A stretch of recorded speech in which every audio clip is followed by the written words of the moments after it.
तो देखिए दोस्तों, आज के इस वीडियो में हम जो है कृषि से संबंधित जितने भी उपकरण होते हैं, जितने भी चीज़ होते हैं, उसकी अंग्रेजी को आज हम पढ़ने वाले हैं।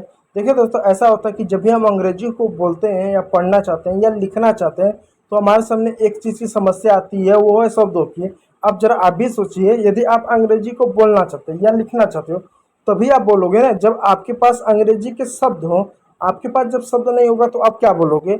इसलिए आज जो है हम पशुपालन है, जो आप पशुपालन करते हैं, किसी गाय भैंस बकरी किसी को भी पालते हो, तो पालने के लिए बहुत सारी चीज़ें लगती हैं। तो उनकी अंग्रेजी को आज जानेंगे कि चारे को अंग्रेजी क्या बोलते हैं, इस मशीन को अंग्रेजी में क्या बोलते हैं, खलियान को अंग्रेजी में क्या बोलते हैं, अन्य चीज़ों को भी क्या अंग्रेजी में बोलते हैं। तो चलिए वीडियो को स्टार्ट करते हैं। और स्टार्ट करने से पहले वीडियो अच्छा लगे तो लाइक और चैनल को सब्सक्राइब जरूर कीजिएगा। चारा चारा की अंग्रेजी होती है फाल्डर या फीड। फाल्डर या फीड, इसका मतलब होता है चारा। चारा देख सकते हो इस तरह का होता है, जिसको कुछ लोग चरी भी बोलते हैं।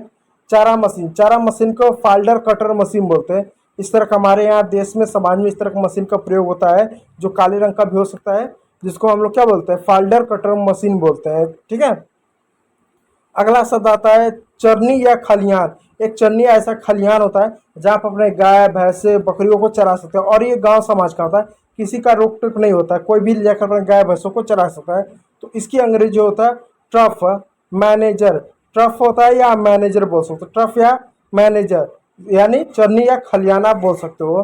फिर आता है दूध दोहने की मशीन या दूध दोहने की मशीन। आजकल जान सकते हो कि इस तरह से मशीन आ गई जिससे हम दूध को निकाल सकते हैं। और यहाँ पर देख सकते हैं ये जो भाग है ना, ये उसके थन में लगा दिया जाता है और जिससे दूध निकाल लिया जाता है। तो दूध दोहने की मशीन आ चुकी हैं, जिसको क्या बोलते हैं, मिल्किंग मशीन बोलते हैं, मिल्किंग मशीन बोलते हैं। तो अंग्रेजी में उसको मिल्किंग मशीन बोलते हैं। बाल्टी, ये वो बाल्टी है जिसमें हम दूध निकालते हैं, जिसको हम बकेट बोल सकते हैं। ठीक है। तो रोप मीन्स होता है रस्सी। रस्सी होता है जो आमतौर पर गाय भैंसों को बांधने के लिए काम आता है। फिर आता है झाड़ू, सफाई ब्रश होता है। इस तरह का झाड़ू का प्रयोग होता है, जिसको हम ब्रश या बूम बोलते हैं। ब्रश क्लीनिंग ब्रश बोलते हैं या बूम बोलते हैं। जो इस तरह का झाड़ू होता है, जिसमें थोड़ा सा अलग टाइप का झाड़ू होता है हमारा। फिर आता है पशु आश्रम या गौशाला, जहाँ पर इस तरह का हम पशुओं को रखते हैं बड़े पैमाने पर। कुछ लोग इसको तबेला भी बोलते हैं। ठीक है। तो इस तरह का तबेला होता है या पशु आश्रम होता है, गौशाले होता है, जिसको हम कैटल शेड बोलते हैं या बान बोलते हैं। कैटल शेड या बान बोलते हैं। ठीक है। चलिए अगला शब्द है पानी का टंकी। इस तरह का वाटर टैंक होता है, जो साफ सफाई करने के लिए अन्य चीज़ों के लिए उपयोग होती है। फिर औषधियाँ, देखिए जो गाय भैंस होते हैं वो बीमार पड़ते हैं, उनको कुछ औषधियाँ चाहिए, तो औषधियों को अंग्रेजी में मेडिसिन या वेटरनरी ड्रग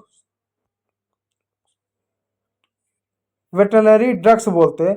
मेडिसिन या वेटरनरी ड्रग्स बोलते हैं, इस बात को याद रखिएगा।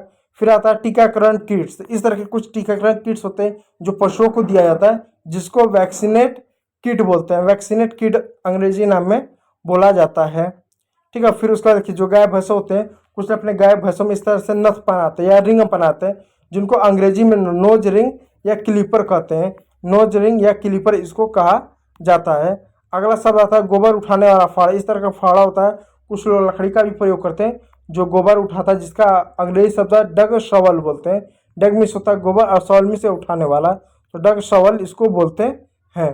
फिर बछड़ा खाने की बोतल, यानी बछड़ा जब बीमार पड़ जाता है, कोई जानवर बीमार पड़ जाता है, इस तरह के क्या बोतल होते हैं जिसमें दवा भर के पिलाया जाता है। कुछ लोग क्या करते हैं, जो बांस होता है उस बांस को इस तरह से आगे से काट लेते हैं और उसमें दवा या जो चीज़ें होती है उसको पिलाते हैं, तो उसको अंग्रेजी क्या होती है, BAIF fielding bottle. BAIF fielding bottle बोलते हैं, बैफ फील्डिंग बॉटल बोलते हैं। तो ये रहे कुछ आपके 10-15 ऐसे पशुपालन से संबंधित अंग्रेजी के शब्द, जो आपके अंग्रेजी लिखने और बोलने में मदद कर सकती है। उम्मीद करूंगा वीडियो अच्छा लगा। यदि अच्छा लगे तो लाइक कीजिएगा, चैनल को सब्सक्राइब कीजिएगा। वीडियो देखने के लिए बहुत बहुत धन्यवाद।